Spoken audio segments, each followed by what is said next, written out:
일단 말씀을 좀 드리겠습니다.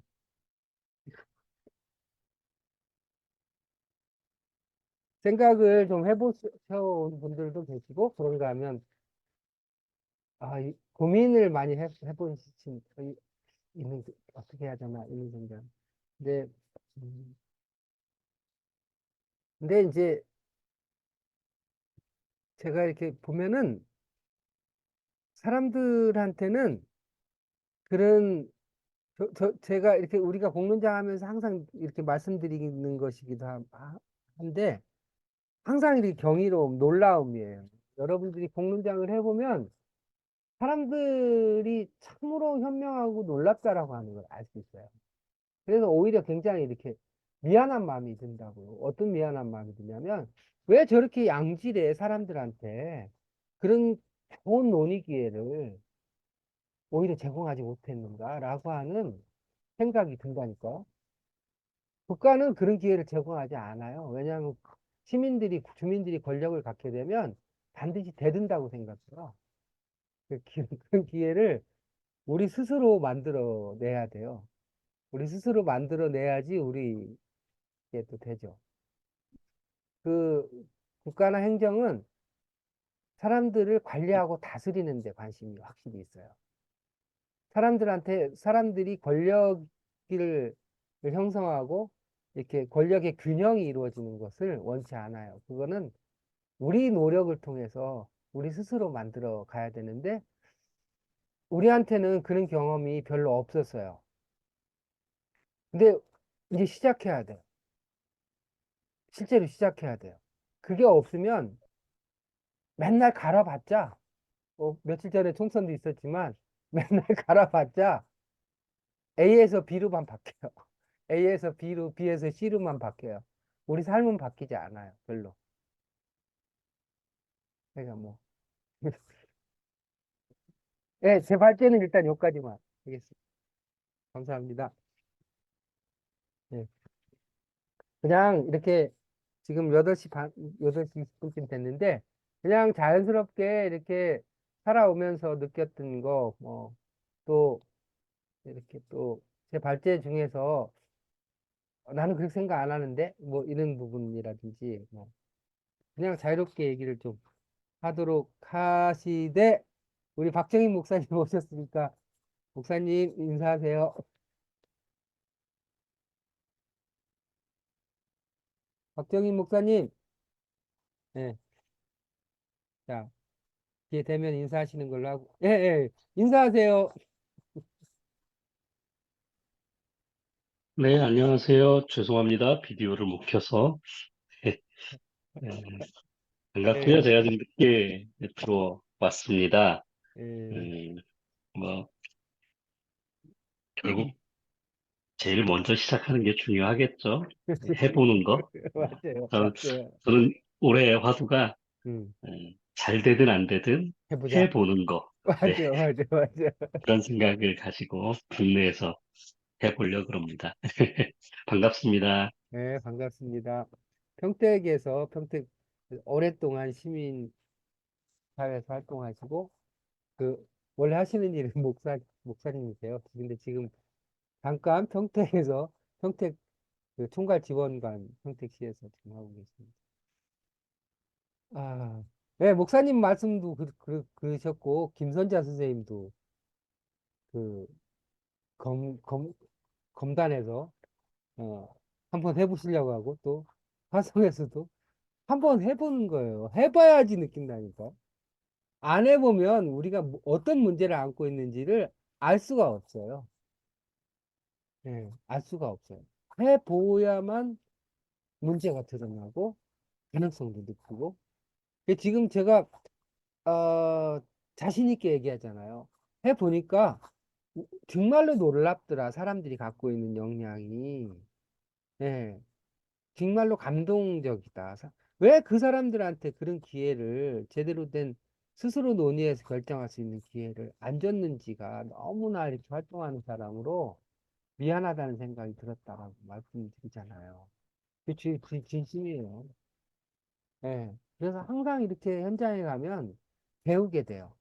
제가 이렇게 여러분들한테 이런 얘기 이렇게 어떻게 보면 되는 얘기도 같고 안 되는 얘기도 같고 또 더더구나 음, 학자들이 보면은 저 새끼가 공부를 했나 안 했나 이렇게 생각할 수도 있는데 왜 그러냐면 제가 갖고 있는 거는 제가 박사 학위를 받았기 때문에 갖고 있는 게 아니고 99.99%는 다 현장에 있는 분들이 알려주신 거예요. 전부. 여러분들한테 오늘 말씀드린 내용이 어디 교과서에 있어요? 없어요. 여기 이 모든 내용 중에서 누구 말을 인용한 거는 하나도 없습니다. 주민 말을 인용한 것 뿐이에요. 주민들하고 같이 활동하면서 주민들이 알려준 것도 주민들의 고민을 통해서 제가 깨달은 것들이 실제로. 그래서 용기를 가지시고 하면 분명히 느낀다. 네, 이동준 팀장님, 네, 네, 한 말씀 하십시오. 손 들으셨네요. 예. 크게, 아, 소리가 약해요. 조금, 선생님 말씀하시기 전에 제가 먼저 했어야 되는데. 선생님 다 주민들한테 배웠다 그랬는데, 저는 교과서 속에서 가져온 용어 중에 오늘, 뭐 아무래도 선생님 강의를 제가 제일 많이 들었다 그러면 그렇지만, 어쨌든 우리 대화도 많이 하고, 강의 자료도 자주 공유하는데, 오늘은 특히 생활세계라는 용어하고 삶이라고 하는 단어가 한 음, 번씩밖에 안 나왔지만 거기에 좀 음, 꽂히거든요. 음, 그래서 오늘 이제 처음 들으시거나 이제 많이 안 들으셨던 분들은 이제 그 하버마스의 의사소통 행위 이론에 대한 내용을 음, 그러니까 유튜브에 치시면 국회 방송에서 했던 유튜브 내용이 제일 재밌게 구성되어 있고요. 음, 한 6, 7개 뜰 거예요. 하버마스만 치셔도 의사소통 행위로. 거기에 나오는 생활세계가 이제 제도나 규칙을 이야기하는 체계, 체제라고 표현하죠. 음, 체제와 생활세계를 대비해서 설명해 놓은 거 한번 보시면 지금 대표님 말씀해 주신 내용들에 대해서 훨씬 더 풍부하게 이해하실 수 있을 것 같고, 그리고 이제 생활세계라고 하는 거, 삶이라고 하는 거, 이게 이제 실제로 현장에서 다 들은 이야기들을 가지고 이제 강의자를 만드셨다 이렇게 하시는데, 그 원래 박태준 선생님 가지고 계신 내공이 70%고 30% 정도 그렇게 된 것 같아요. 제가 보기에. 아이고, 그 70%도 그렇게 만들어진 거예요. 네네. 그리고 이제 마지막에 제가 동의할 수 없는 거 하나가 뭐가 있냐. 음, 아무리 바뀌어봐야 A에서 B로 바뀌고 B에서 C로 바뀐다 하셨는데 제가 보기엔 우리나라에서 그런 적 없습니다. A에서 B로 바뀌고 B에서 A로 바뀌었지 C가 된 적도 없어요. 원력은 우리나라 원력은 A 아니면 B. 맞아요. 맞아요. A에서 A 다시로 바뀌는지도 모르겠어요. 어. 그러니까 우리가 아, 권력이라는 말을 두려워하잖아요. 권력 옛날에는 조선시대 때는 권력이라는 말을 쓰면 그냥 삼족을 멸하는 말을 썼어요. 그리고 권력은 행정이나 국가만 얘기하는 거잖아요. 근데 원래 권력이라고 하는 것은 근대 국가에서는 시민들로부터 나온 거예요. 시민들에 의해서 규범이 만들어지고 헌법이 만들어지면서 국가가 만들어진 거잖아요. 근데 우리는 이제 그런 근대 국가의 경험이 없다 보니까 이 권력이라고 하는 것이 우리로부터 나왔다라고 하는 느낌이 없는 거죠. 그런 점에서 어, 늦게라도 형성해야 돼요. 그게 없으면 맨날 당하는 거예요. 그래서 예. 또 뭐 자연스럽게 제가 너무 얘기 많이 하는 건데 예. 다른 분들도 김선자 선생님 공부 열심히 하는 김선 선생님 한 말씀 하세요. 아, 네. 저도 주민자치에 지금 활동도 하고 있는데요. 음, 작년부터 저희 거맘 경서동 주민자치가 문제가 조금 많아서 여러 가지 뭐 행정심판도 걸치고 여러 과정을 거쳐 왔는데 행정에서 주민들의 얘기, 그 당사자들의 얘기를 전혀 듣지를 않아요. 그 또 중간 역할을 해달라고 요청을 드려도 뭐 주민자치는 자율이다.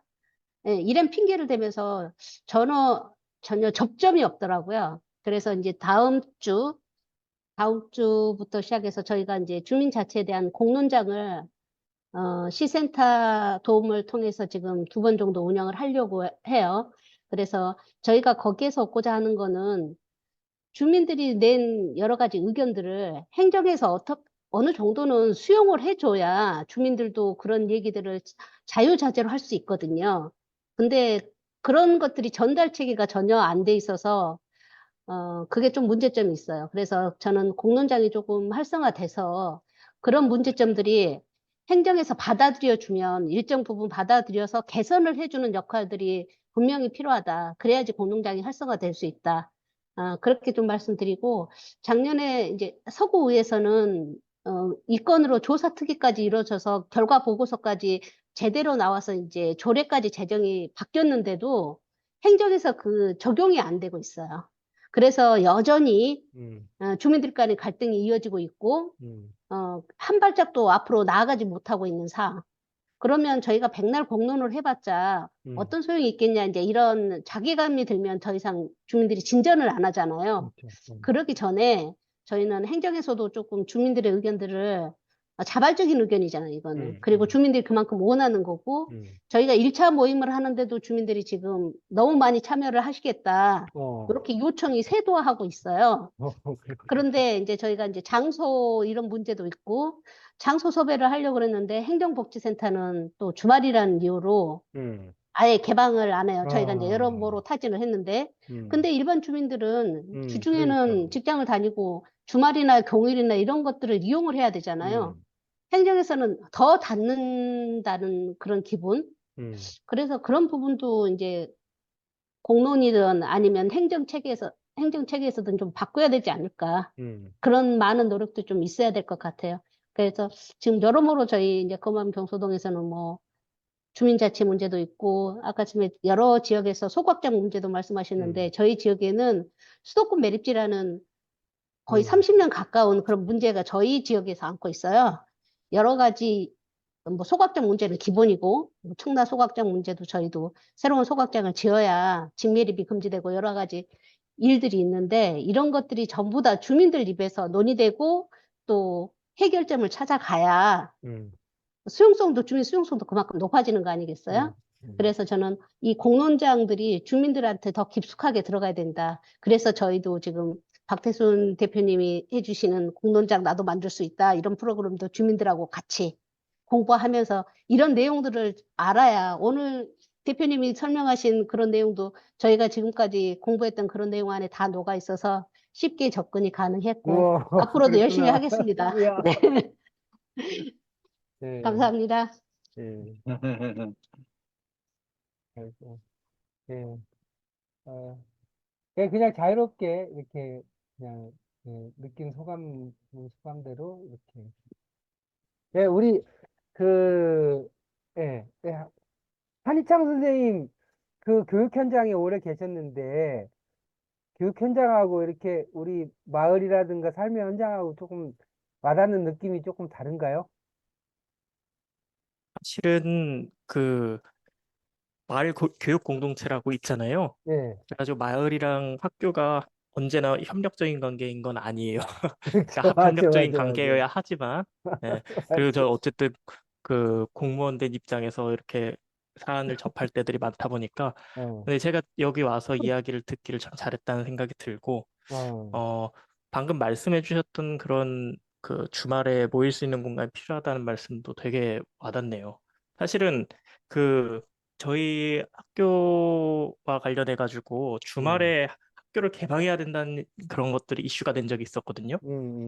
사실 그 학교의 입장에서는 주말에 학교를 개방하면 정말 큰일 납니다. 왜냐면은 그 관리가 잘 안 되고, 예를 들면 뭐 그 주말에 관리가 안 된 상태에서 월요일 날 아침에 이제 학생들이 등교하게 될 경우 안전 문제라든지 이런 것들이 굉장히 또 도드라지게 되고, 그또 책임 소지도 나누게 되거든요. 근데 이건 또 학교의 입장이잖아요. 또 마을이나 그 참여하시는 주민들의 입장에서는 아, 정말 공적인 공간 같은 것들이 실제로 필요하겠구나, 또 이런 생각도 들더라고요. 아, 그래서 이런 것들이 오늘 강연에서 말씀해 주셨던 어떤 그런 그 공적 담론을 통해 가지고 공론장에서 지속적으로 좀 소통하고 좀 이런 이야기들 좀 나눠봤으면 좋겠다는 생각이 들었어요. 예, 아, 감사합니다. 음. 네, 또 우리 박대규 이사장님 한 말씀 하십시오.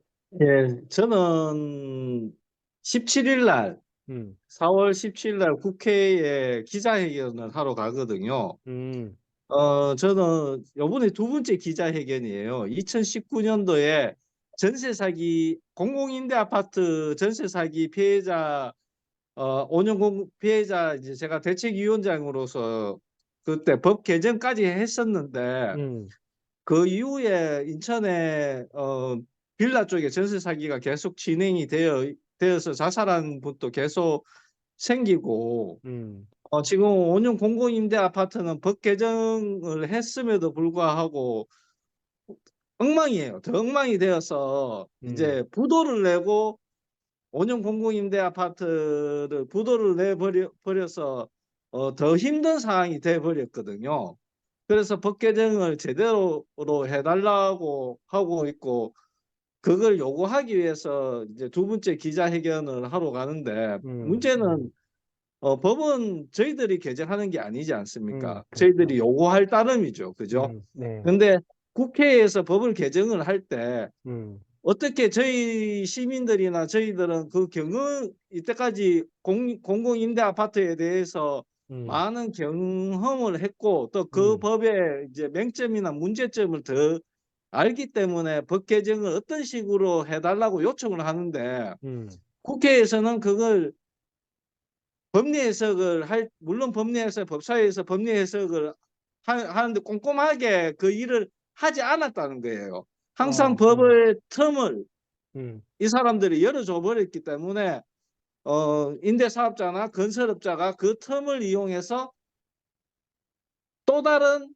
불법 행위를 해버리는 겁니다. 음. 그래서 이번에는 그런 문제점을 좀 더 강하게 요구할 거고 그 문제점이 해결이 되지 않으면은 이제 또 시위를 또 열심히 해야겠죠. 음.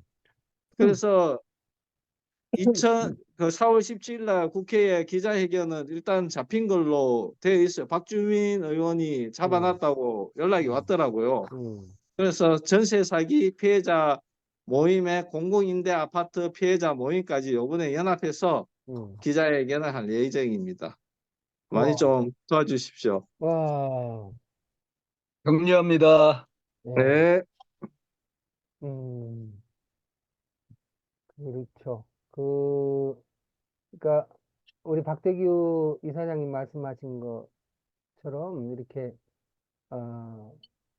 어떤 경우에는 그러니까 합법적인 공간이 만들어지면 우리가 공론장을 만들어서 쉽게 얘기를 하고 말 그대로 의사소통을 통해서 해결을 하지만 합법적인 공간 자체가 차단된 경우가 있잖아요. 또는 그 자체를 도전이라고 여기는 경우도 있거든요. 대표적인 것이 시민들이 모이면 도전이라고 느끼는 대표적인 게 권위주의적인 태도죠. 그런 경우에는 이제 의사소통 자체가 불가능한 경우가 되는 거죠. 그런 경우에는 뭐 여전히 요구하고 저항하고 집단적인 역량을 보일 수밖에 없는 거죠. 이게 보면은 그래서 이제 우리 대구에 있는 분들이 고생이 되게 많아요. 대구가 얘기가 잘 안 돼. 그런 공간을 만들 정도가 안 돼. 많은 부분. 네.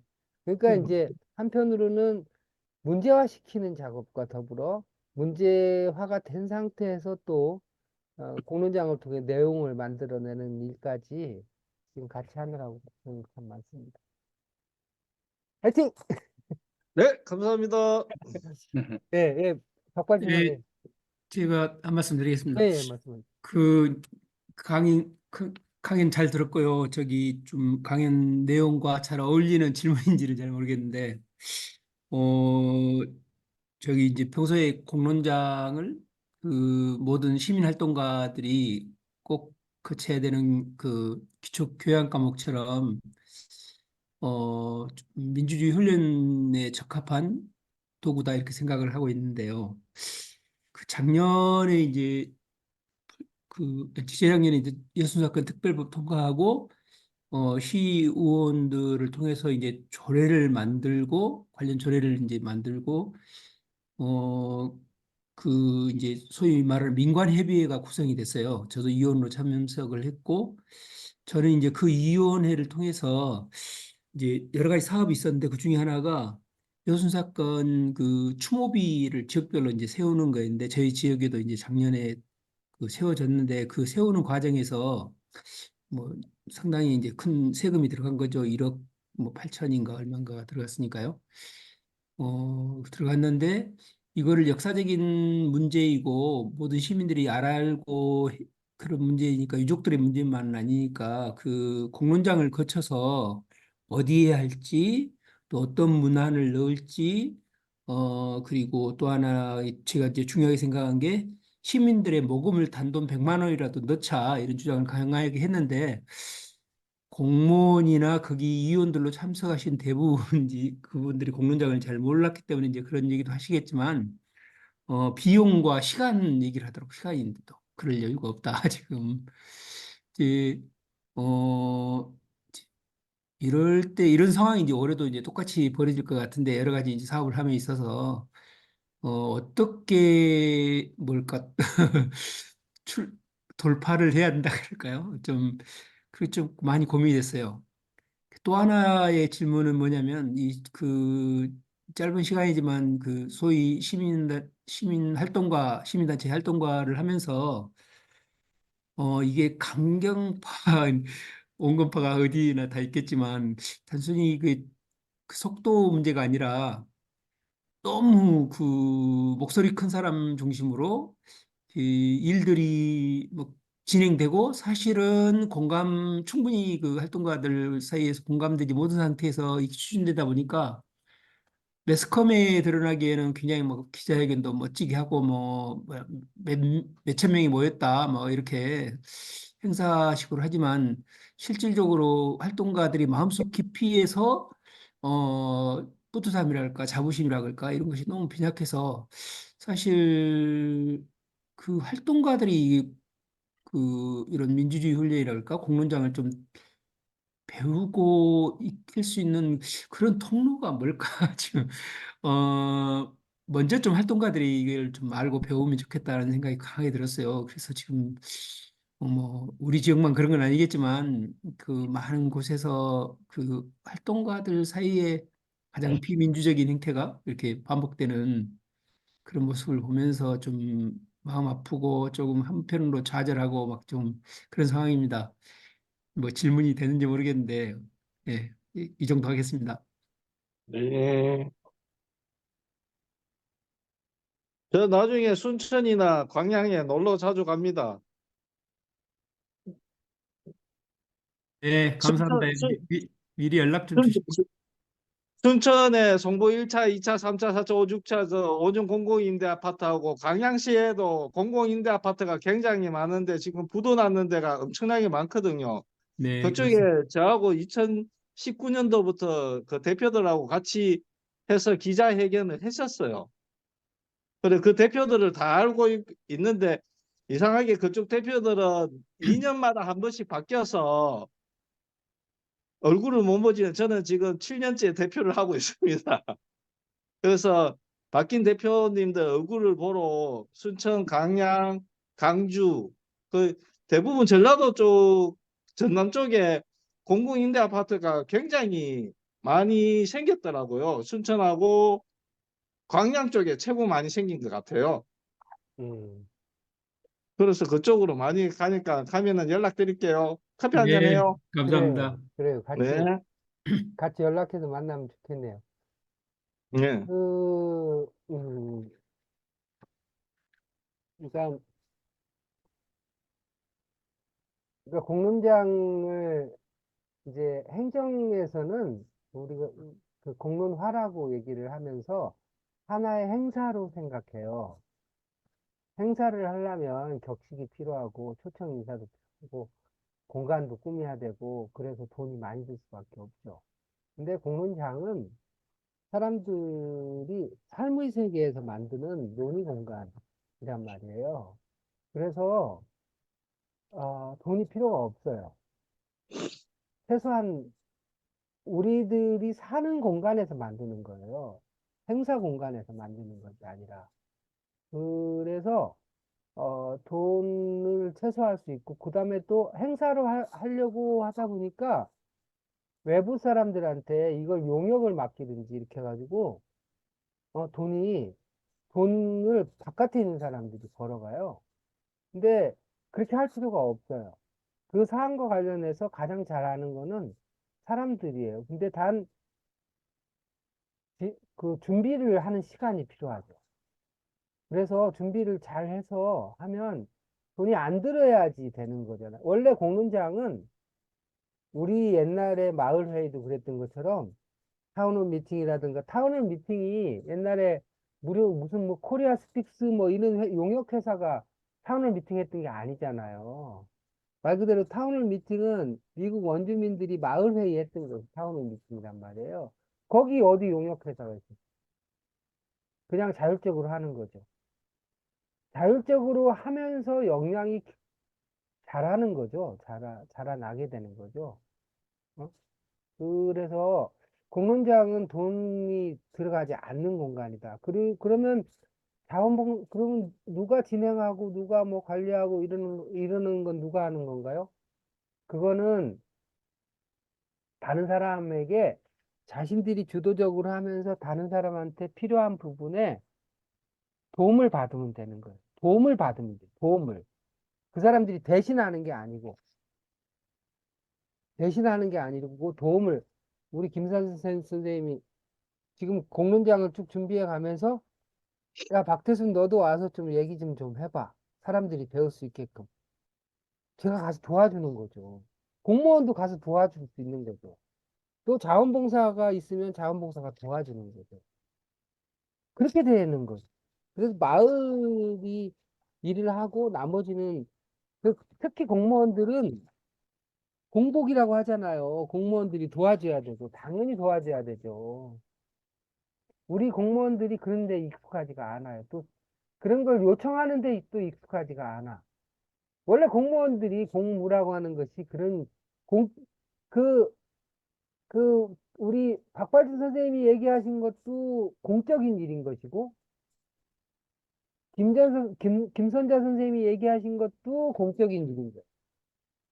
같이 해결해야 될 문제란 말이에요. 공적인 일이라고 하는 거는 개인적인 문제가 공공조직에서 한다는 의미가 아니에요. 제가 계속 얘기를 하는 게, 우리가 공적이다, 사적이다라고 할 때, 우리는 공무원이 하는 일은 공적인 일이고, 공공기관이 하는 것은 공적인 일이고, 우리 마을에서 하는 사람들 간의 일은 사적인 일이라고 생각해요. 아니에요. 내 일이 아니고 우리 마을 일은 공적인 일이에요. 그 공적인 일을 하라고 공무원이 존재하는 거예요. 공공조직이 있는 거예요. 공무원이요, 공적인 일을 하지 않고 공무원이 자신을 위해서 일을 하면요, 자신의 개인적인 판단으로 일을 하면 그건 사적인 일을 하는 거예요. 몸은 공무원이지만. 그런 경우 너무 많이 봤잖아요. 그래서 공적이다, 사적이다라고 하는 거는 공무원이 하는 일이냐 아니냐에 의해서 구분되지 않는다는 거야. 퍼블릭이라고 하는 것은 여러 사람과 관련된 문제는 퍼블릭인 거예요. 그리고 그 퍼블릭 하는 일을 도우라고 오피서들이 있는 거예요. 퍼블릭 오피서, 공무원들이 있는 거예요. 그래서 우리는 그걸 공복이라고 부르는 거예요. 그래서 그 사람들한테 요청할 수 있어야 돼요. 그리고 그 사람들은 도와줘야 돼요. 어떻게 보면 지금 우리 여기 인천 마을지원센터에서 민혁기 선생님하고 이정 선생님 와 계신데, 요 정도 분들이 공무원으로서의 역할에 근접해 있는 거야. 요 정도는 돼야 돼. 사람들이 필요한 경우에 가서 무엇이 필요한지 살펴보고 찾아서 도와주는 정도가 돼야지 그게 공무원이에요, 실제로는. 똥폼 잡는 게 공무원이 아니고. 그러니까, 그리고 물론 훌륭한 공무원도 많이 계시죠. 전체를 얘기하는 거 아니고. 그다음에 이제 활동과 관련해 가지고는 우리가 뭐 오랜 독재 시대를 겪으면서 우리도 이제 독재가 된다, 뭐 이제 그런 얘기들도 하는 것처럼 공론장에서 극복해야 될 5가지 중에 우리가 정말로 버려야 될 것 중에 하나가 권위주의예요, 권위주의. 권위주의가 뭐냐면 이렇게 대화라는 공간 자체도 만들지 않는 것도 권위주의지만 대화 공간을 형식적으로 만들고서 지배하려고 하는 거, 통제하려고 하는 거. 이게 있잖아요. 여러분 잘 들어보세요. 지배하려고 하고 통제하려고 하는 것은 수직적인 권력의 속성이에요. 권력에는 수직적인 권력이 있고 수평적인 권력이 있다는 말씀 드렸잖아요. 수직적인 권력은 국가 권력이나 행정 권력이라든가 이런 권력들은 늘상 효율성과 성과를 중시 여기기 때문에 뭔가를 지시하고 통제하려고 하는 속성이 항상 있는 거예요. 이런 것들만 존재하는 사회를 우리가 권위주의 사회라고 얘기하잖아요. 그런데 우리는 지금 권위주의 사회가 아니잖아요.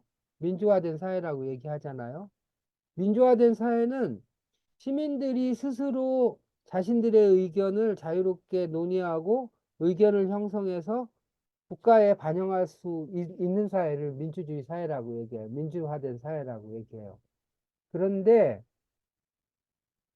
우리들의 습관과 태도나 이런 것을 권위주의에서 배워서 시민사회에서 그걸 그대로 써먹는 사람들이 아직도 많다고요. 그거는 시민사회 속성이 아니에요, 원래. 시민사회는 기본적으로 획일성이나 단일성이 중심이 아니에요. 사람들의 삶의 형태는 다 틀리잖아요. 그래서 다른 것과 차이를 기반으로 해서 시민사회는 형성이 되기 때문에 결코 권위적일 수가 없는 거예요. 권위적인 것은 항상 국가나 행정 권력과 관련돼 있어요. 여러분 생각해봐요. 옛날 양반들도요, 다 국가나 권위라고 하는 것은 권력 체계와 관련이 돼 있는 곳에서 그런 권위주의는 발생하는 거거든요. 우리 이렇게 그 동네라든가 이런 데서도 누가 위세를 떠는지 가만히 보세요. 우리 임승필 선생님 그렇지 않으시는데, 진짜로 그렇지 않으신데, 이전에 한따까리 했다는 사람들이 엄청 뻣뻣하게 권위적으로 하는 경우 많아요. 그렇잖아요. 어? 완장찼은 경험 있는 사람들이 권위주의적인 태도를 취하는 경우가 많다고요.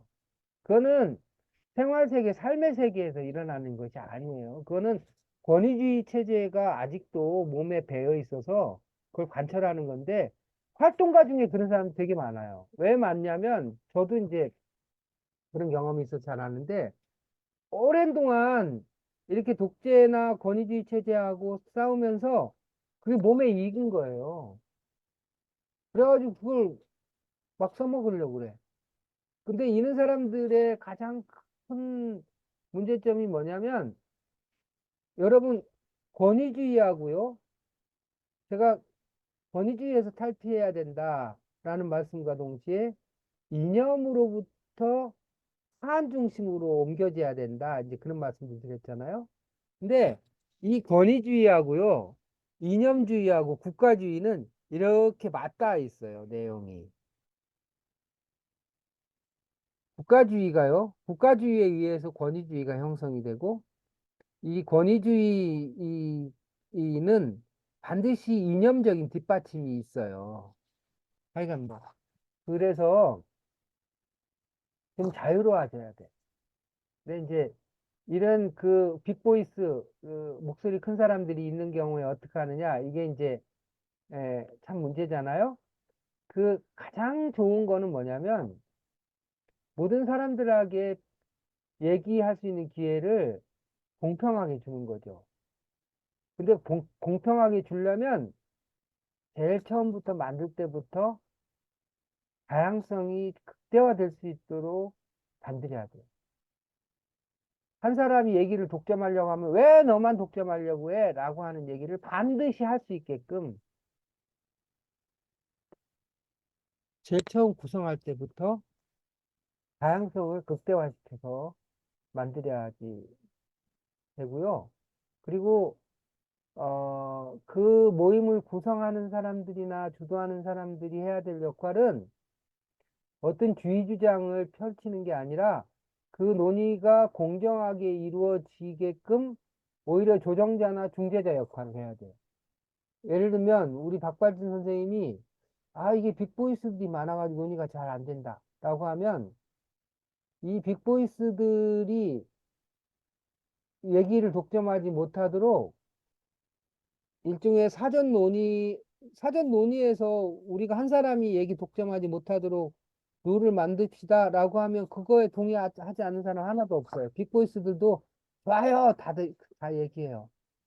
사전 논의를 통해 가지고 운영 규정을 만드는 노력들을 하고 그리고 또 다양성이 충분히 살아날 수 있게끔 조직 모임을 만들고 그리고 역량 있는 이렇게 그런 회의 경험을 많이 한 진행자들을 활용하는 방법도 있고 그런가 하면 빅보이스들이 엉뚱한 주장을 하는 경우가 있어요. 무슨 주장이 사실인 것처럼 얘기하는 경우가 있거든요. 그런 경우가 반복되면 관련 전문가를 활용하는 방법도 있어요. 당신 얘기가 사실이 아니야. 전문가들의 의견을 좀 잘 들어봐. 이렇게 전문가들의 의견을 통해서 얘기를 이렇게 좀 조정하게끔 하는 방법. 여러 가지 이제 기술적인 방법은 여러 가지가 있는데 포인트는 뭐냐면 다양화시키는 것이다라고 다양화시키는. 우리 이현주 선생님도 한 말씀 하세요. 아까 궁금한 것들도 많으셨는데 다른 분들도 한 말씀. 소리 소리. 지금 공론장의 태도 규칙과 관련돼서 말씀하셔서요. 그러니까 결국은 관리와 자치 사이 안에서 그냥 자치가 되려면 결국 그 독립성이라든지 지속성이라든지 주체성을 키워야 할 텐데요. 이 부분을 키우려다 보니 그 공론장의 결과마저도 결과와 성취와 성공에 너무 집중하고 있는 것이 아닌가. 오히려 공론장의 부분에 있어서 민관 여러 집단이 함께 했을 때 오히려 그 과정과 기다림 그 안에서 실패가 있을 수 있음에 대한 부분들도 지켜볼 수 있는 그게 원칙이라면 원칙 내지는 이것에 대한 태도를 얘기를 해야 하는데 이 독립성과 주체성, 지속성을 얘기하면서 너무 성과 중심주의, 결과 중심주의 거기서 더 나아가서 공동체 간 비교, 비난이 이 부분들이 같이 나오고 있거든요. 그래서 오히려 공론장을 이야기하기 이전에 우리들 안에서의 태도, 시민들의 태도, 그 다음에 우리들이 갖춰야 할 원칙들을 좀 다르게 보면 어떨까? 그러니까 제가 좀 공동체를 그 현장에서 뭐 중간기관에서 이렇게 역할을 바꾸면서 계속 보여지는 안타까움 중에 하나가 결국은 실패가 있을 수밖에 없어요. 늘 성공만 있을 수 없거든요. 그러면 그러니까 뭐 하벨의 경우에는 이걸 자기 부정이라고 이야기를 하는데 이 부정의 단계를 혼자서 하다 보니 고립된 섬이 되는 것 같은 거죠. 이건 쉬쉬해야 할 거고 공론화해야 할 부분들이 아닌 거죠. 오히려 그 부분들을 우리는 이런 것들을 준비했으나 이렇게 부족하고 어려웠던 점들이 있었어를 오히려 수비 민주주의 상황에서 꺼내놓고 함께 고민하고 지혜와 성찰이 있을 때 이게 끈끈하게 연결되는 부분들이지 않을까 하는데 성과는 같이 꺼내놓으나 오히려 실패와 이 과정의 부분들을 쉬쉬하고 개인들만이 가져가는 과정 속에서 오히려 공동체가 되기보다 모래알이 되지 않나 하는 안타까움이 제 안에 있고 그 안타까움이 현장에 있게 하는 부분들이지 않을까 하는 생각을 하게 됩니다. 아주 중요한 말씀이세요. 아주 중요한 말씀이시고 우리가 이제 이렇게 그 삶의 영역에서 행정도 필요하고 또 이렇게 회사도 필요하고 다 여러 가지가 이제 필요하잖아요. 근데 어떻게 보면은 그 효율성, 효과성 이런 그런데 너무 이렇게 역시 연연해하는 측면이 많아요. 근데 그 삶의 시간표라고 하는 거는 어, 그렇지 않잖아요. 우리 관계라든가 이런 것도 굉장히 중요하고. 그래서 지금 말씀하신 것처럼 우리들의 시간표, 우리 삶의 공간에서의 시간표라고 하는 것에 대해서 생각을 참 많이 해야 돼요. 우리들의 삶의 시간표가 1년 단위로 이루어지는 건 아니잖아요. 행정 시간표에 의해서 우리 생활이 이루어지는 게 아니잖아요. 우리가 뭐 봄에는 예를 들면 봄에는 이렇게 농사 시작하고 뭐 이렇게 사계절 농사는 그렇게 하더라도 이웃과의 관계라든지 우리가 직면한 문제에 있어서의 시간표는 우리가 정해야 되는 거잖아요. 근데 전부 지금은 전부 행정의 시간표에 맞춰져 있어요, 이게. 그래서 행정에서 계획서 내라고 할 때 내고, 그 다음에 또 그 다음에 뭐 하고 뭐 하고. 우리 삶의 사이클하고는 관계없이 이루어져요. 그러다 보니까 막 서들고 막 엉성하게 하고 그 모든 것들이 관계의 악화로 드러나는 경우 많거든요. 그렇잖아요. 그래서 우리 삶의 시간표라고 하는 점을 진짜로 생각해 봐야 돼요. 그리고 그 부분에 있어서는 행정이라는 사람들도 고민을 참 많이 해야 돼. 그래서 뭐 이제 지금은 이제 뭐 연 단위로만 아니라 뭐 연을 늘려가지고 뭐 이런 고민도 하는데 어쨌든 우리가 자율적으로 공론장을 만든다고 할 때는 그 시간에 대한 개념조차도 우리가 정하면 돼요.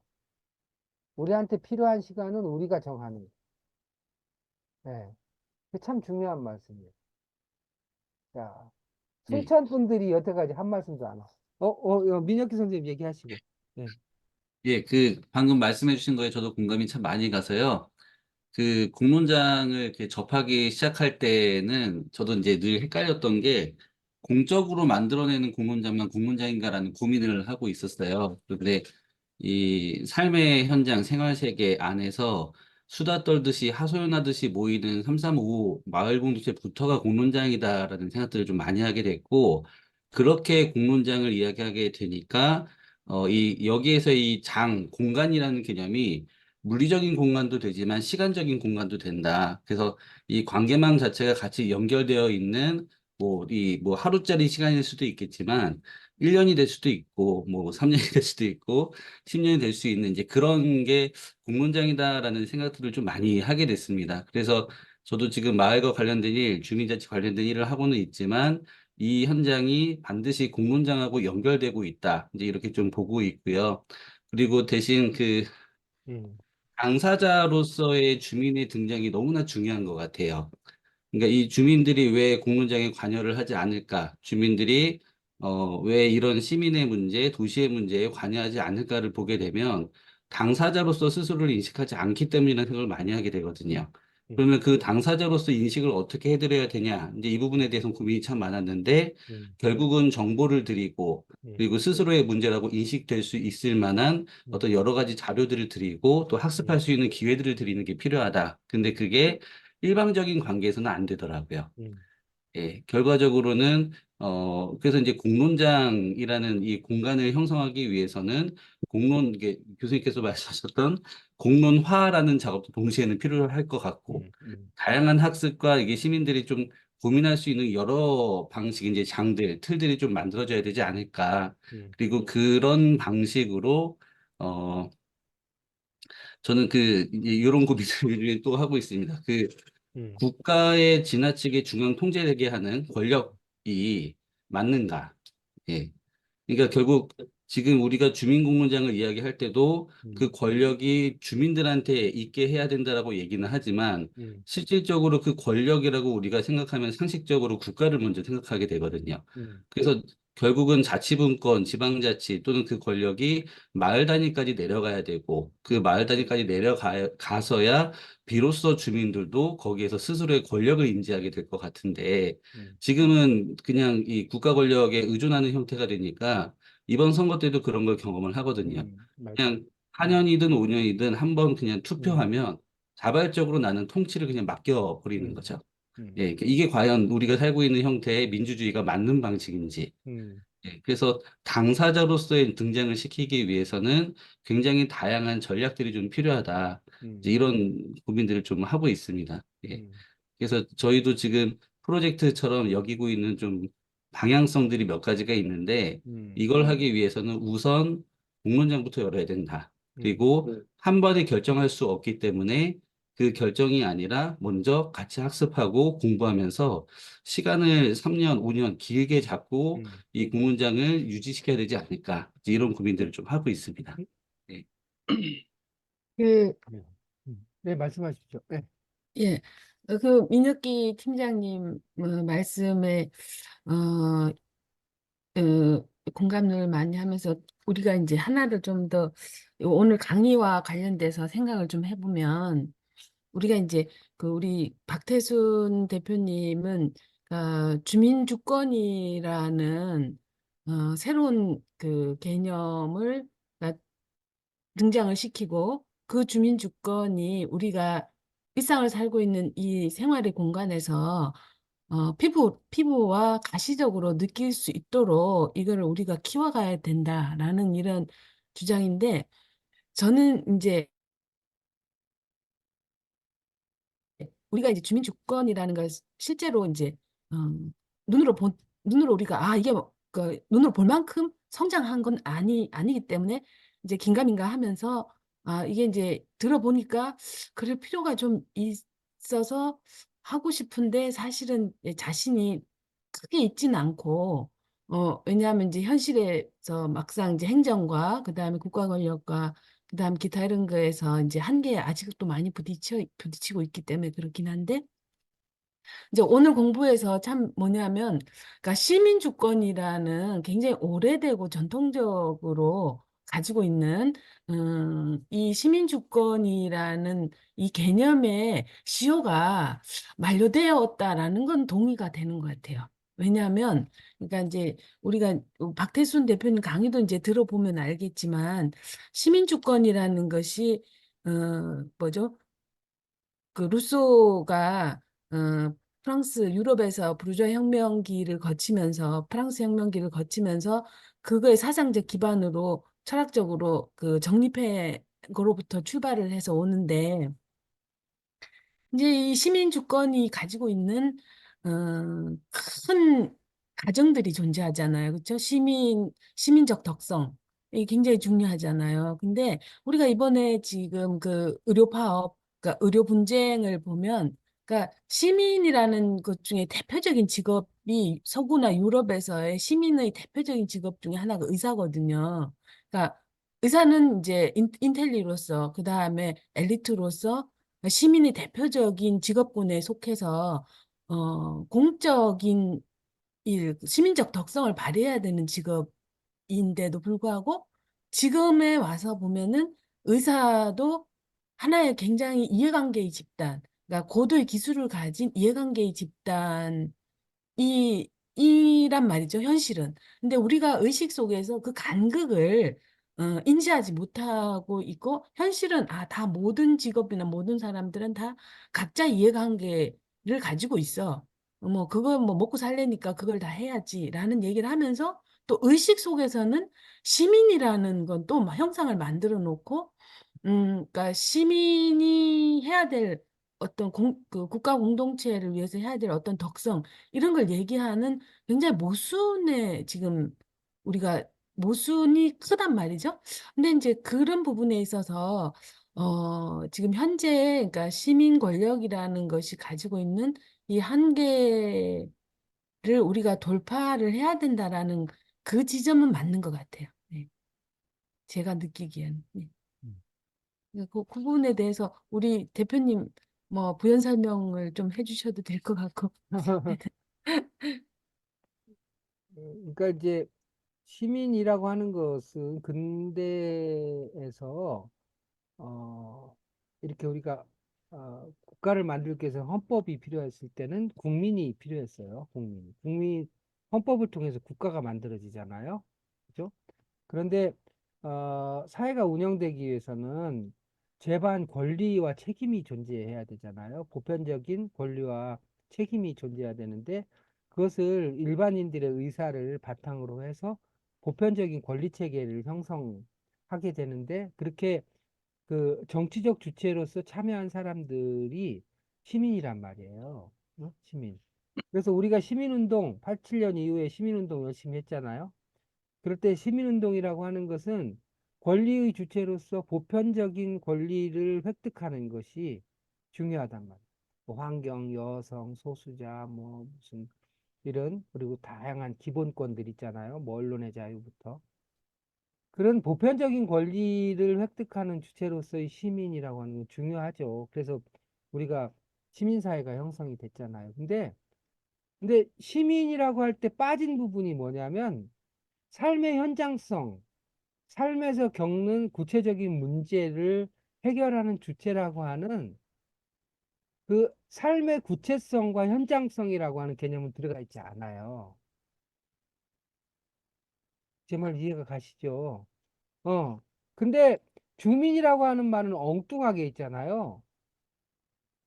다스림의 대상으로서 관리의 대상으로서 주민이라는 말을 쓴 거야. 그 주민등록증 다 갖고 있잖아. 여러분 제가 권력 감수성을 가져야 된다는 얘기를 하는 게 뭐냐면 우리는 다 우리는 우리가 느끼지 못하지만요. 우리는 국가 권력, 행정 권력에 의해서 한 사람 한 사람이 다 이렇게 관리되고 통제되는 대상들이에요. 우리가 북한 보면은 저 사람들은 자유가 하나도 없어 이렇게 생각되잖아요. 그런데 우리가 북한 정도의 상황에서 벗어난 게 그렇게 오래되지 않았어요. 그리고 아직도 우리는 그런 강제력은 없어졌어요. 국가가 시민들의 모임이나 말이나 이런 것을 통제하는 사회에서는 벗어났어요. 민주주의 사회가 됐으니까. 그런데 우리는 스스로 권력의 주체이고 스스로 법과 제도를 만들어내는 생산적인 주체라고 하는 것까지는 가지 못한 거예요. 삶의 영역에서 스스로 생성적인 주체라고 하는 의식까지는 아직 가지 못한 거예요. 왜냐하면 너무나 오랜 동안 권위주의에 찌들려가지고 관리 대상이 오히려 편해진 거야. 그런데 우리 민혁기 선생님이 얘기하신 것처럼 이게 스스로 이렇게 그 권리의 주체, 삶의 주체라고 하는 것을 깨달아가는 과정이 그게 막 어렵고 고통스러우면 안 되잖아요. 누가 하겠어. 그래서 이게 즐거움과 의미를 느낄 수 있어야 있도록 만들어 가야지 되고 그리고 행정도 이전에 비해서는 굉장히 많이 민주화됐잖아요. 차이는 있지만 그래서 행정하고 같이 할 수 있는 부분은 적극적으로 같이 해가는 게 좋아요. 좋은데 단지 단 하나의 조건이 있다는 거예요. 그거는 함께 같이 하는 영역에서는 자율성을 확보해야 된다는 거예요. 그럴 때만 주민의 의사가 반영될 수 있어요. 주민들이요, 어느 순간 이렇게 권리의식을 갖게 되냐면, 토론을 통해가지고, 김선자 선생님이 고민했던 것처럼, 토론을 통해가지고 토론만으로 끝나면 아무것도 아니에요. 그래가지고 이렇게 되는 거죠. 그것이 제도화되는 경험을 같이 하는 거예요. 작은 거라도. 근데 그런 제도화 경험을 하려면 행정과 제일 처음부터 같이 얘기를 하면서 시작해야 돼요. 오히려 거꾸로야. 자율성이라고 하는 거, 자율성이라고 해서 고립적으로 하라는 얘기가 아니, 거꾸로야. 우리 이광재 선생님이 지금 공론장을 하려고 하면서 행정하고 이렇게 계속 얘기를 하면서 하잖아요. 이렇게 오히려 행정을 설득하고 주문하고 이렇게 적극적으로 하잖아요. 그게 굉장히 중요한 거야. 또 의회하고 또 해야 돼요. 우리가 오히려 주도적으로 적극적으로 소통을 하면서 해야지 우리 내용이 현실화돼요. 거꾸로는 안 되는 거야, 오히려. 그래서 소통이 행정기관과의 소통도 굉장히 중요한 거예요. 그 속에서 자율성이 확보가 되는 거고요. 또 하나는 행정하고 할 때는 행정에 협력을 요청해야 돼. 우리가 주민이 자율적으로 주도적으로 한다는 것하고 도움을 받지 않는다는 것하고 전혀 관계없는 얘기야. 우리가 필요한 내용을 적절하게 도움을 받으면서 해야지 돼요. 그거는 공공기관의 존립 이유 자체가 도와주는 거라니까. 그런 일들을 도와주는 것이 공공기관의 설립 목적이에요. 그러니까 당연히 요청할 수 있어야 되죠. 제가 나중에 의정부 얘기 말씀드리겠지만, 예를 들면 김선재 선생님이 지금 하려고 하는 공론장 같은 거, 또 화성에서 하려고 하는 공론장 같은 거 할 때, 의정부에서는 어떻게 한 거냐면, 공무원들이 와가지고 다 시다바리를 들은 거예요. 쉽게 말하면. 주민이 주도적으로 하는데, 그 정보 제공해주고 실무적인 일을 하고 하는 거를 공무원들이 한 거거든요. 그게 정상인 거지. 그게 정상인 거죠. 그게 정상인 거고, 아테네에서도 있잖아요. 2000년 전에도 아테네에서 회의를 할 때는 공공 포럼이라고 하는 미네에서 보통 6천 명 이상이 모이거든요. 6천 명 이상이 모이면 그 사람들이 낮에 회의를 한단 말이에요. 사람들 모이기 쉬운 시간에. 그러면 공공에서 그 사람들한테 수당을 지급했어요. 너무 당연한 거예요. 그리고 이렇게 행정부에 들어가거나 시민법정에 들어가는 경우는 일반 민회에서보다 2배 내지 3배의 수당을 더 지급해요. 훨씬 더 많은 시간을 들여서 하기 때문에. 그러니까 얻어먹는 게 아니에요. 당연히 요청하는 것이고, 이제 그런 것이고, 우리가 정말로 고민해야 될 거는 우리 주민들이 만들어내는 내용이 좋은 내용이어야 되는 거야. 그 내용이 얼토당토 않고 자기 이익이나 탐하고, 떼쓰고, 다른 사람, A 동네에서 얘기를 해가지고 요청을 했는데 B 동네나 C 동네에서 볼 때는 저 사람들 뭐 저런 요청을 해. 저 너무 이기적인 거 아니야? 왜 지네만 왜 그래? 라고 하는 얘기를 하면 우리가 공적 공간이라고 하면서 공적인 내용을 형성하지 못하는 거예요. 결국은 공론장에서 정말로 이렇게 중요한 거는 공공성을 실현하는 것이고 그 공공성의 내용이 행정기관이나 국가에도 받아들여질 수 있는 내용 정도로 설득력을 가져야 돼요. 그 설득력을 가지려면 행정기관이나 국가기관이 좋은 일을, 그 사람들의 구미에 맞는 일을 함으로써 설득력을 갖는 게 아니고, 그게 아니에요. 그럼 오히려 무시당해. 계속 이용당하는 거고, 그 설득력은 다양한 사람들이 충분히 논의를 통해서 좋은 내용을 그 내부에서 형성해야 되는 거예요. 그게 논의의 질이에요. 그게 공론장에서 여러분들이 처음부터 끝까지 고민해야 될 내용이야. 그런데 제가 사람들은 그렇게 충분한 잠재력이 있더라라는 얘기를 자신 있게 말씀드리는 건 뭐냐면 공론장을 잘 만들면 행정기관이나 일부 전문가나 이런 사람들이 만든 거하고는 차원이 다른 좋은 내용을 만들어내더라는 거예요. 그게 왜 그럴 수밖에 없냐면 아까 우리 박발진 선생님 질문도 하고 또 우리 대구의 우리 이사장님도 얘기한 것처럼 삶의 구체 논의를 실제 현실의 문제를 가지고 논의를 하면 제대로 하면 가장 현실적인 대안을 만들어낼 수 있기 때문에 관념성이 제거되기 때문인데 실제로 뭐가 제, 네, 다양한 이해관계자들이 제대로 모여가지고 논의를 하면 관념성이 제거된다고 관념성이. 관념성. 예. 그러니까 예, 이렇게 우리가 책상머리라고 얘기하잖아요. 공무원들이 하는 일들이 책상머리에서 하다 보니까 현실성이 없다 이런 얘기 하잖아요. 삶의 영역에서 제대로 논의를 하면 내용이 굉장히 꼼꼼해진다니까. 촘촘해져요.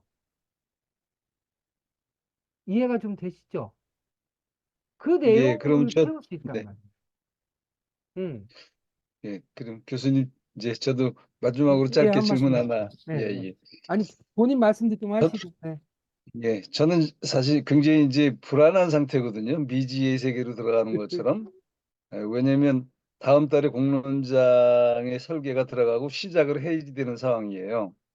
근데 이제 오늘 하나 이제 지금 두 번째 그 얘기 들어서 제가 말씀을 드리는 건데, 주민들이랑 이렇게 삶의 영역에서 충분히 논의하면 정말 양질의 어떤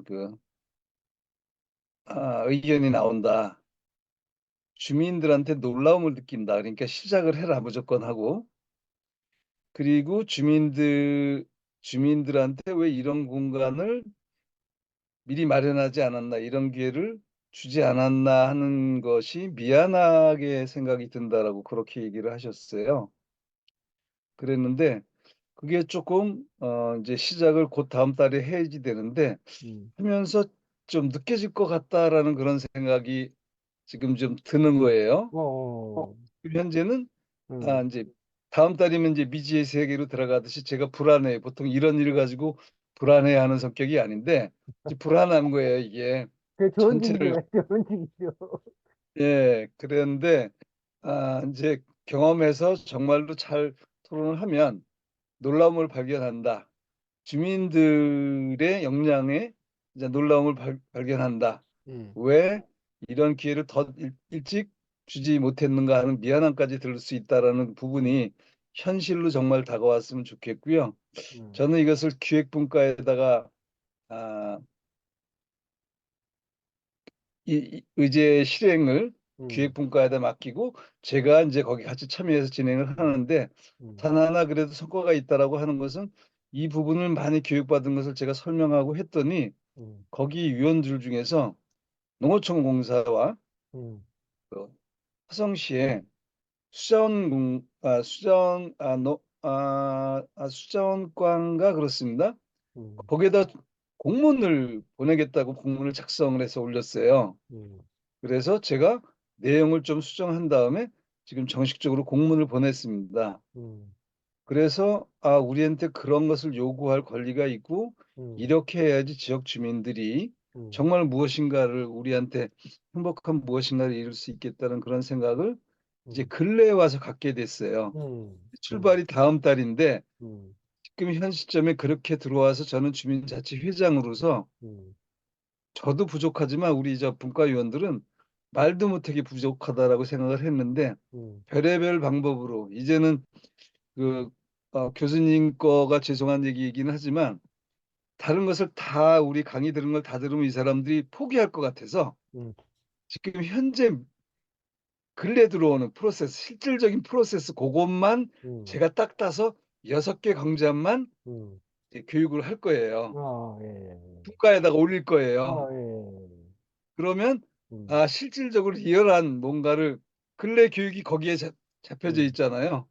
그래서 저도 그게 제일 느낌이 다가왔고 그래서 그 강의를 인터넷에서 다운받아서 그 분과에다가 올릴 생각입니다. 그리고 이제 적정한 시간이 지나가면 교수님 교육이 있어야 된다라고 하고 이제 많은 노력을 할 건데 오늘 참여하면서 제가 하나 용기를 얻은 것은 그래 우리 주민들이 내가 걱정하는 것처럼 그렇지 않고 정말로 잘 설계해서 하면 한번 해보면 안 하는 것보다 훨씬 더 좋겠다. 저는 우리 저 분과위원들한테 이렇게 얘기했습니다. 하다가 중단돼도 좋다. 어차피 예산을 다시 반납해도 좋다. 최대한 하는 만큼 가면 한번 우리 주민들이 경험하고 나면 언젠가 어떤 문제가 생길 때는 이 방법으로 풀 수 있겠다라는 그런 생각을 당신들이 우리 주민들한테 인지시키면 우리가 공론장을 기획한 것이 성공했다. 그러니까 하다가 다 못해도 괜찮으니까 용감하게 진격해라 이렇게 얘기하고 있습니다. 예, 좋은 결과가 나왔으면 좋겠습니다. 예, 참 감동적이네요. 제가 이렇게 여러분들한테 자신 있게 얘기할 수 있는 거는, 어, 제가 우리가 연천 두루미 공론장 몇 번 얘기하는 거 들은 적 있잖아요. 네, 예. 연천 두루미 공론장도 그렇고, 그, 진주의료원 없어진 다음에 서부경남 공공의료 공론장도 그렇고, 어떻게 보면 여러분들이 지금 살고 있는 곳보다 훨씬 더 열악한 조건에 예, 있는 사람들이 만든 공론장이에요. 정말로 열악한. 어, 뭐, 시샘말로, 정말로 학력도 거의 없고, 그리고, 생활하는 것도 변변치 않은 분들이 만든 공론장이었었거든요. 그런데 거기서 나온 내용들이 국가적인 의제가 되고 하잖아요. 그 경험을 저는 굉장히 많이 한 거예요. 그래서 사람들의 잠재력이 굉장히 풍부하다라고 하는 걸 이제 잘 아는 거죠. 오히려 이렇게 그 뿔뿔이 흩어놨을 때는 막 개별적으로는 잘난 척하고 뭐 아는 척하고 하지만 실제로 이 사람들이 같이 모여서 논의할 때는 제대로 된 내용을 잘 형성한다는 걸 이제 경험을 음. 여러분들도 공론장 하면서 바로 우리 저번에 인천에서 이렇게 예. 하루인가 이렇게 같이 뭐 우리 저기 뭐야 지원센터에서 주관해가지고 같이 한 적이 있었잖아요. 저기 네. 공공 신청하는 거 관련해가지고 그때만 해도 그 하루 뭐 몇 시간 안 됐는데도 이렇게 얘기하니까 얘기가 굉장히 이렇게 풍부해지는 거 느꼈잖아요. 이게 뭐가 이전에 우리가 얘기했던 것하고는 좀 많이 다른 거 논의를 하는 순간, 제대로 된 논의를 하는 순간, 여러분들은 바로 그런 경험을 하게 돼요. 그 경험을 사람들이 같이 나누게 되면, 우리 이광재 회장님 얘기하신 것처럼, 좀 가다가 실수도 하고 다 그렇게 하는 거죠, 뭐. 그러면서 스스로 배우는 것이고, 그러다 보면은 또 내부에서 또 그런데 또 잠재력이 있는 사람들이 또 나타나요. 사람들마다 다 재주가 다 있어가지고. 그래서 그 그럴까요? 중에 예, 회의 잘하는 사람은 회의하라고 시키고 또 뭐 진행 같은 거 잘하는 퍼실리테이터 같은 거 하는 사람도 그 안에서 길러내세요. 왜 그런 사람들을 왜 용역 회사에 맡겨가지고 수십만 원씩 그런 사람들한테 돈을 줘요. 우리가 옛날에 마을회의 할 때 거기 뭐 퍼실테이터 있었어요? 아니잖아요. 사람들이 재주가 많아서 춘천에서 작은 공론장을 한번 해봐요. 그러면 그 안에서 재주꾼들이 나타나요. 그런 거 제가 그 이전에 말씀드린 적 있었나요? 제가 미국에 가서 미국에서 퍼실리테이터 잘하는 사람, 미디에이터 가장 대표적인 미디에이터를 찾은 적이 있었거든요. 몇 년 전에.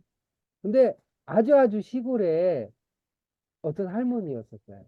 그 할머니는 그렇게 엄청난 무슨 학위가 있는 것도 아니고 동네에서 부부싸움 하면 그거 이렇게 말리고 했었던 삶 속에서 이렇게 만들어진 분이었어요. 실제로. 예. 우리들이 그렇게 동네에서 그런 사람도 찾고 그런 사람 길러내고 돈이 들어갈 일이 어디가 있어요. 그렇게 하면.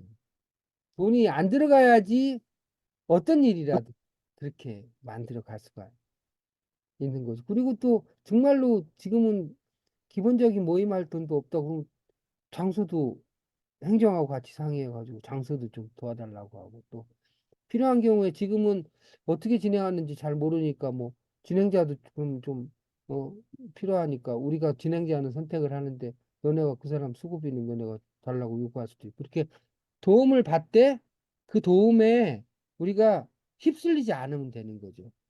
우리가 이렇게 만들어 간다라고 생각을 하고 끊임없이 의회나 행정에 또 다른 마을센터나 이런 곳에 도움을 받으면서 하면 되죠.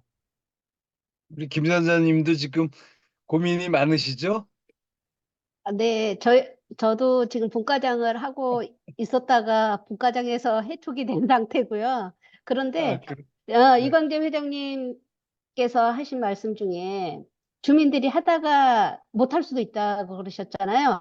근데 전혀 그렇지 않을 겁니다. 시작을 하시면 주민들이 맞아요, 끝까지 맞아요. 하실 겁니다. 맞아요, 저희도 맞아요, 맞아요, 그렇습니다. 맞아요, 네, 그래, 저희도 마을 도서관 짓는데 6년이 걸렸어요. 근데 아, 주민들이 제안하고 주민들이 음, 구비 시비를 끌어다가 의회하고 합작을 해서 6년간 그 기간을 음, 거치면서도 지어냈거든요. 음, 아, 그 과정을 한번 하고 났더니 주민들이 뭐든지 할 수 있다는 자신감이 생기더라고요. 저희 팀이, 예, 검사뭉이. 아, 그래서 지금 마을 의제를 14년째 네, 계속하고 할 수 있었던 그 원동력이 그런 것 같아요. 예, 하면 어떤 결과물을 조금 얻어서 아, 주민들끼리도 할 수 있구나. 음. 주민들이 원하면 이게 이루어지는구나 하는 성취감을 조금 맛보시면은 하지 말라 그래도 끝까지 하시게 될 겁니다. 열심히 응원하겠습니다. 그랬으면 예, 정말 좋겠습니다. 예, 네, 예, 하실 예, 겁니다. 네. 예. 얘기를 좀 이제 정리를 좀 할까요? 목사님 한 말씀 해주세요. 이해주 선생님도, 예, 이 소개 말씀 부탁드립니다.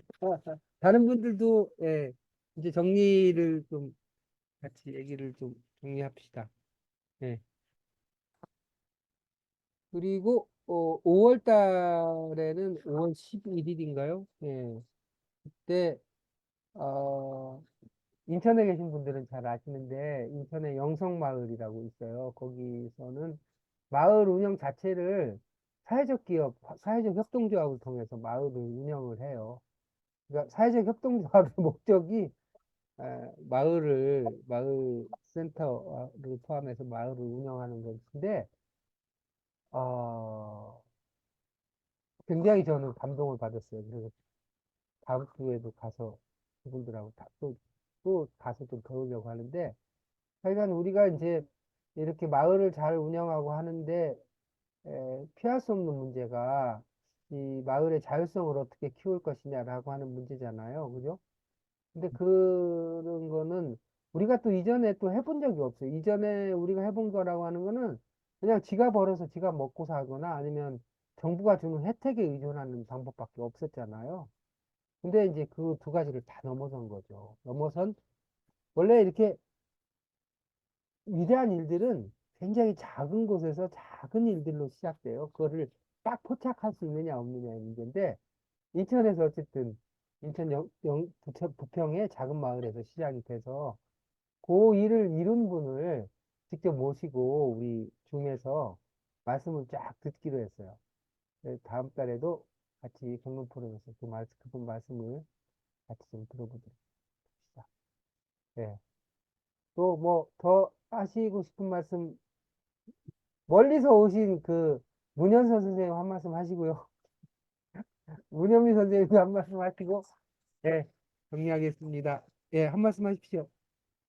네, 저는 원래 다른 공부하다가 우연히 이제 쓰레기 소각장 문제 때문에 쓰레기 소각장 되게 좋은 거구나. 공공자원화 시설이구나. 이렇게 그 정부에서, 이제 시에서 정보를 주길래 그런가 보다 했는데 아니라는 걸 알게 되고 음, 우연히 공론장을 왜 이렇게 행정에서 안 만들까 이런 것이 궁금했는데 박태순 선생님 강의 들으면서 이해가 됐고 그리고 지난번에 공론장을 시에서 만들어줄 때까지 기다리지 말고 스스로 음, 만들어라 하셔가지고 음, 만들고 나서 지금 되게 이제 좀 약간 활성화 됐다가 그 음. 다음 스텝을 어떻게 해야 될까 약간 오, 고민이 되던 그러구나. 지점에 지금 어, 오늘 강의 듣고 좀 힌트를 많이 얻었던 것 같아요. 혹시 조언이 어, 필요하면 따로 또 조언을 구하도록 하겠습니다. 그렇구나. 네. 네. 예. 아, 예, 문현미 선생님 한 말씀 하세요. 얼굴만 잠깐 보시고 가시죠. 예, 예. 네, 아니 아까 그 우리 박 대표님께서 강의해 주실 때 말씀하셨던 그 부분들이 현장에서 정말로 절실하게 답답한 마음으로 느꼈던 바를 다 조목조목 언급해 주셨거든요. 그러니까 그런 과정을 보면서 뭐를 이제 좀 고민을 해야 될지 그런 것들도 잠깐 좀 생각하게 됐고요. 오늘 사실 절실하게 느꼈던 거는 A에서 B로, B에서 C로 그나마 가면 다행인데 A, B 이렇게 왔다 갔다 하다 보니 그게 골만 계속 A, B로 이렇게 골만 그럼. 지금 파여 있는 상황에서 그 공론화를 조금만 시도라도 하면 우리 지역의 현안 문제들을 해결할 수 있을 것 같은데 맞아요. 그 공론화 자체도 시도조차도 못하게 행정기관에서 좀 막는 그런 그렇죠. 안타까운 맞아요. 상황들이 많이 있었어요. 음. 그러면서 그렇죠.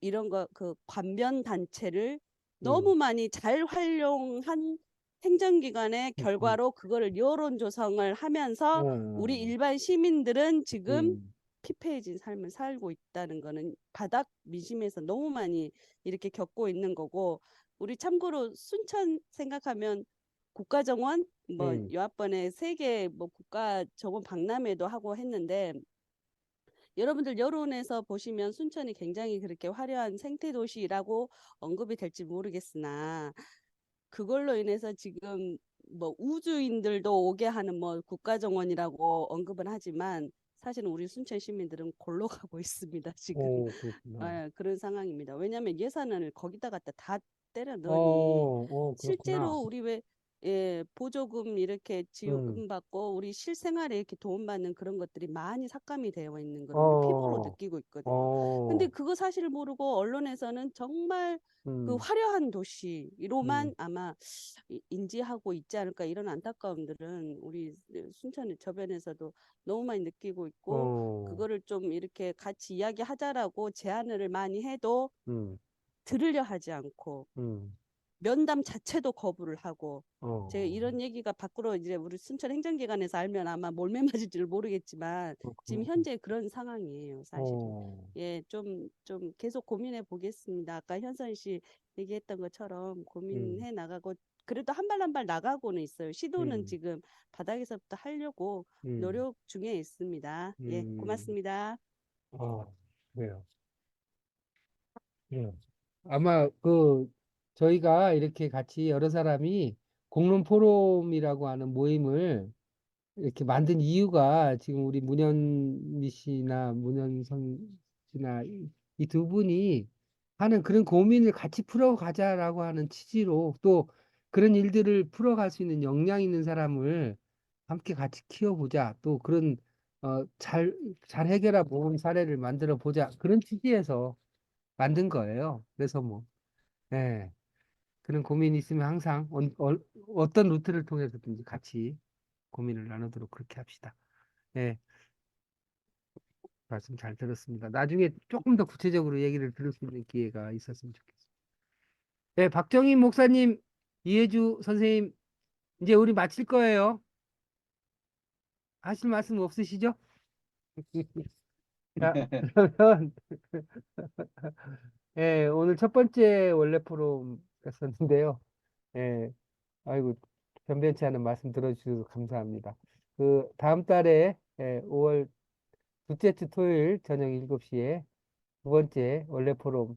그때는 진짜 재밌을 거예요. 완전히 제일 처음부터 어떻게 해서 그 영성마을 공동체를 만들어 왔는지를 생생하게 들을 수 있는 기회가 될 겁니다. 그때 또 건강한 모습으로 다시 뵙겠습니다. 수고 많으셨습니다. 네. 네, 예스였습니다. 네, 감사합니다. 수고하셨습니다. 네, 수고하셨습니다. 모두 반가웠습니다. 수고하십시오. 네. 네, 나가겠습니다. 네. 고맙습니다. 네. 수고하십시오.